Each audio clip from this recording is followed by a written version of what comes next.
शांताकारं भुजगशयनं पद्मनाभं सुरेशं विश्वाधारं गगनसदृशं मेघवर्णं शुभांगं लक्ष्मीकान्तं कमलनयनं योगिभिध्यानगम्यं वन्दे विष्णुं भवभयहरं सर्वलोकैकनाथं।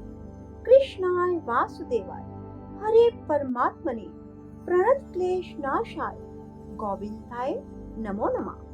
राधे राधे मेरे प्यारे भाइयों बहनों माताओं व बंधुओं, आज मैं आपको पौष मास के पुत्रदा एकादशी व्रत की कथा श्रवण करवाने जा रही हूँ।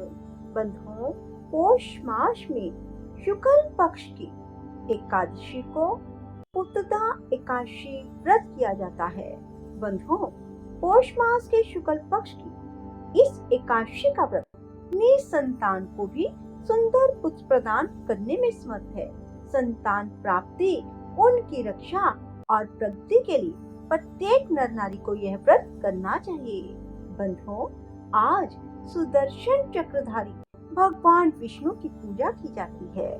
पौष पुत्रदा एकादशी का व्रत 30 दिसंबर को भी किया जा रहा है और 31 दिसंबर को भी, क्योंकि 30 दिसंबर को प्रातः 7:51 पर एकादशी तिथि प्रारंभ होगी और 31 दिसंबर को सुबह 5 बजे एकादशी समाप्त हो जाएगी।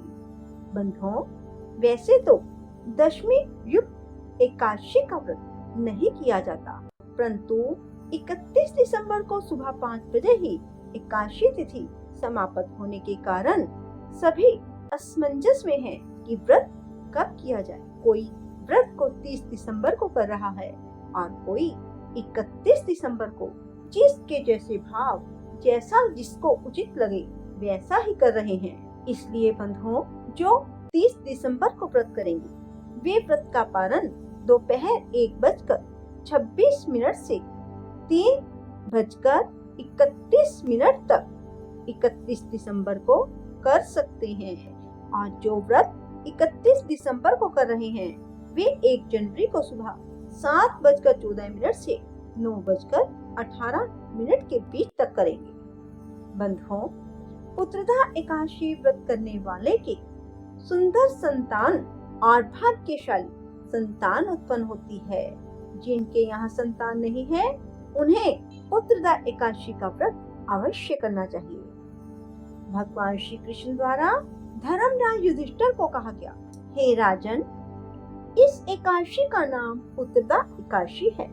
इसमें नारायण भगवान की पूजा की जाती है।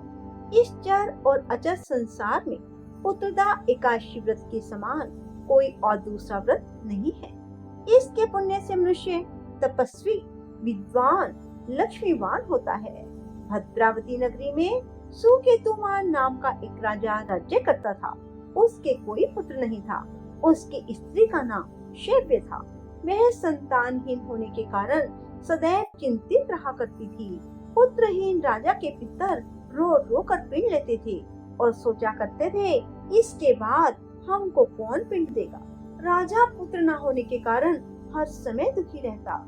उसे बंधु बांधव, धन, हाथी घोड़े, राज्य वैभव आदि सभी अर्थहीन प्रतीत होते थे।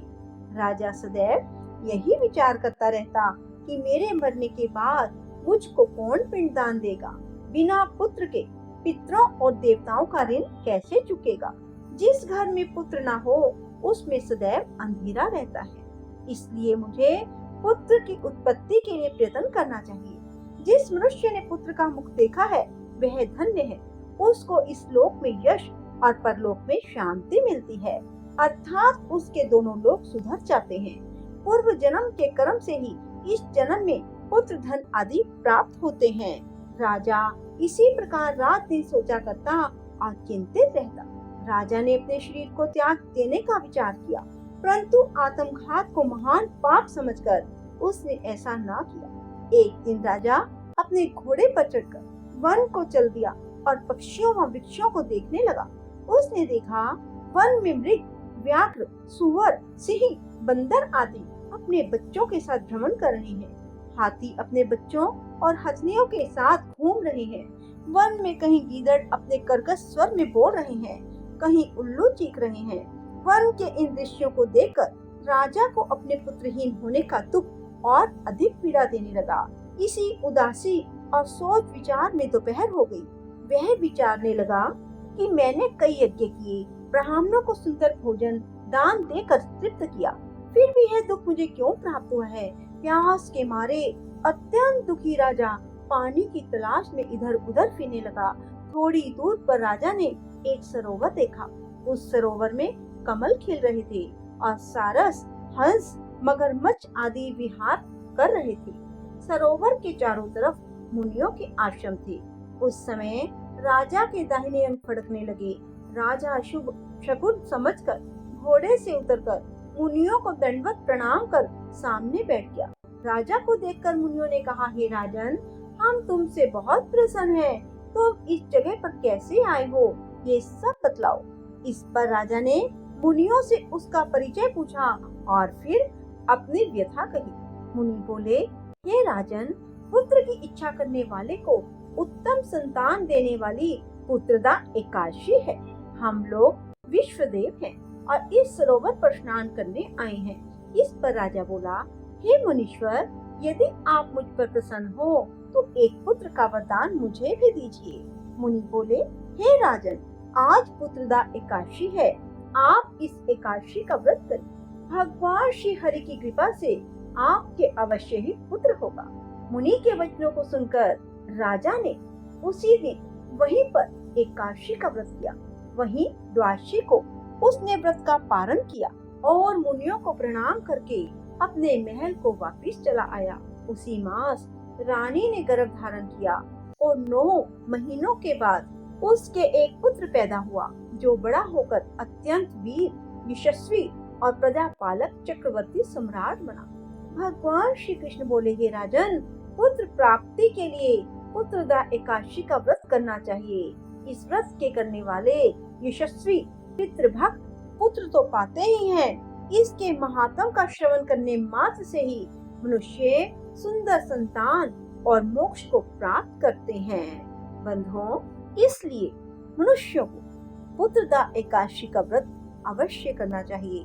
जिनके यहाँ संतान नहीं है और जो चाहते हैं कि हमारे बच्चे भाग्यशाली बने, धनवान बने, उन्हें भी पुत्रदा एकादशी व्रत अवश्य करना चाहिए। श्री कृष्ण गोविंद हरे मुरारी, हे नाथ नारायण वासुदेवा। श्री कृष्ण गोविंद हरे मुरारी, हे नाथ नारायण वासुदेवा।